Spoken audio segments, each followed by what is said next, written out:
happens when the liberal elites get mad at you? Well, that depends. Do they have any power over you? If they do, say bye-bye to your career. Well, at least they'll give it a shot. Steven Crowder joins us. He has a new video called Jon Stewart Gets Mad. It follows up on the video that he showed about the Daily Show never booking conservative pundits. And I appreciate you joining us, Steven. Hi, how are you? I'm doing well. Thanks for having me, LaDona. I love the name. It sounds like a French version of the female, the Donald. So it is. Yeah, but my comb over is a little bit better and my hair is not quite that light. It's a little bit darker. I'm a better apparently chemist. You must look younger because I heard you talking just right now about the herbal cleansers, so I'm sure you're keeping that up to par. I'm definitely into the herbal stuff. So why did Jon Stewart get so peeved at you? Well, let me give you a little bit of a backstory. You're talking about the videos that come out with me, sponsored by National Center, by the way, great people. I use these to help promote a book of my friend, Ben Shapiro, called Primetime Propaganda, in which he lays out the undeniable case that conservatives face bigotry and anti-conservative bias in Hollywood. So at the book launch, I was asked if I would provide some personal examples to sort of put a face to it. And I said, sure, let me give you the most recent. Not really thinking much of it. Gave him an email sent from the Jon Stewart producer. I was submitted to the show from my manager. And I said, hey, this guy's really great. He's really talented. Not the right guest for us because we never book conservative pundits, though. But encouraged my manager to keep sending people of that caliber. So it wasn't a quality problem. It was a worldview problem.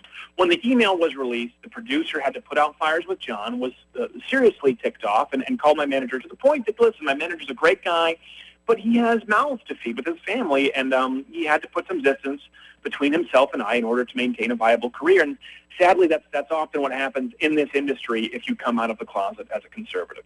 You know, you make it sound so dirty coming out of the closet, but I know that Patricia Heaton has taken some heat in Hollywood. I know that several other conservative actors have taken heat, and they have to keep it really quiet because while they really do preach inclusive, what they really want you to do is just shut up. Well, absolutely. And here's the one fundamental difference that I hope people understand. People like Patricia Heaton, people like Jon Voight or Gary Sinise, who have the, who have the screw you money to do so, can come out of the closet as a conservative. They can, they can create their own production companies. They can fund their own projects. But to the people who are starting out in this industry, the vast majority of actors and the vast majority of comedians who still have to go through the casting process, who still have to have their managers submit them on auditions, they live in a constant state of fear and have to keep their beliefs under wraps because it is pretty blatant. There's plenty of audio all over the internet, courtesy of Ben Shapiro from Primetime Propaganda, of people saying, listen, yeah, we do blacklist conservatives, and we're proud of it. And this is really just designed to shine a light on that issue. And, of course, Jon Stewart doesn't like that because it pulls the curtain behind the whole moderate opening up the dialogue shtick that Jon Stewart does. Listen, he can do whatever he wants. I know he's a liberal. You know he's a liberal. That's no news. Water's wet. Okay, let's go to another headline. But what bothers me is the dishonesty. Don't be Walter Cronkite 2.0. Well, now, do you have a new manager? Can you get anybody to rep you? Well, I haven't really been very active with it, to be honest. And the truth is, I'm very fortunate enough that I have an online brand. I'm a contributor to Fox News. So it's not something that really destroys my career. But there are plenty of other people out there who haven't been blessed. And I do mean blessed with the platform that I have. I know it could be taken away any second. And I'm very grateful to people like National Center who help support this and get this information out. But there are a lot of actors who don't have that. So my purpose for doing this is really to hopefully pave the way for those other actors so they don't have to live in a state of fear. But right now I'm just continuing doing what I'm doing online and with Fox News. So, I can't complain. Well, Steven, I saw one of the videos at the Restoring Sanity, that the big rally that Jon Stewart did, and you got smacked around by somebody who apparently wanted to see your passport because you were from Quebec. That is what happened. By the way, that video was removed from YouTube because the person who assaulted me claimed privacy violation. Just to give you an idea as to how far left YouTube leans as well. And it all happened the same week as the Jon Stewart business, which I don't think is a coincidence. But yeah, at the Restore Sanity rally, there were plenty of people doing drugs there, by the way. We recorded felonies on camera. Someone stole an energy drink from my girlfriend's purse, actually reached into her purse and stole it. And I was assaulted for basically saying that I didn't support Obamacare. And like you said, I didn't have my papers. The guy said, well, where are you from? I said, from Canada. He said, let me see your passport. And in his drunken haze, decided to smack the camera out of my face. As I was watching it, I thought, wow, if he had said I'm from Mexico, you probably would have said welcome.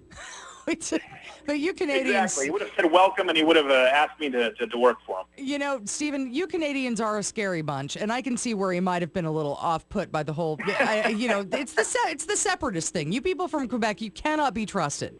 It's the separatist thing. Not only that, but if you've ever seen a hockey player, they do not age gracefully. They have no eyebrows left by the end of their career. Those are just gone. It's nothing but scar tissue, no teeth, and they're just sweaty, awful. There's no Terrell Owens in hockey. Well, I tell you what, we've put a couple of your videos up. I hope you don't mind. I hope we don't have to pull them like YouTube. But we put them up on our website at KOGO.com, Stephen, so people can watch what happened at the Restoring Sanity rally and also your response. Jon Stewart gets mad. That's on KOGO.com. Oh, well, thank you so much. I appreciate the support. And it's folks like you who allow this narrative right now to be reset. These are exciting times. The curtain's being pulled back, and we appreciate the help from everyone involved. So thanks. Well, I always like to expose butts for exactly what they look like. So I appreciate the time, Stephen. We'll probably get you back on someday. All right. Thanks, LaDona. Take care. That's Stephen Crowder here on AM 600 KOGO, San Diego's news and talk station. I couldn't, if you go to our website at KOGO.com, watch his video, because the guy is angry at him for not being able to show a passport, which does not explain to me why would you need to see somebody's passport to talk to them about their beliefs? I don't get it, but maybe that's just me. I would like you to have to show one if you vote, but that's a completely different thing. You can see both of Stephen's videos right there on our website at KOGO.com. That's KOGO.com. The keyword is LaDona. And we always put up a list of the stories that we found that we find interesting. We find them all over the place. The dishwasher